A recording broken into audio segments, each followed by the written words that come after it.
চিত্তোর তো আক্রমণ হলো, চিত্তোরে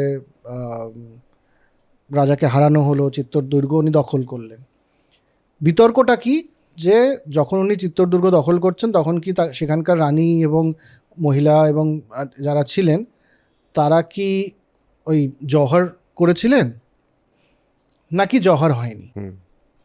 আমির খসরু লিখেছেন যে চিত্তোরের দুর্গে প্রবেশ করার পরে 30,000 মানুষকে উনি মেরেছিলেন।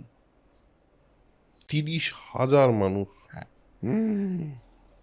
বাপরে। আকবরও করেছিলেন চিত্তোর দুর্গে।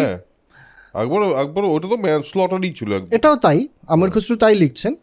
কিন্তু এটা যদি সত্যি হয় তাহলে তো জহর হয়নি। জহর যদি হয়ে গিয়ে থাকে তাহলে তো ভেতরে লড়াই করার জায়গায় মধ্যে 30 জনকে মারার জায়গা নেই।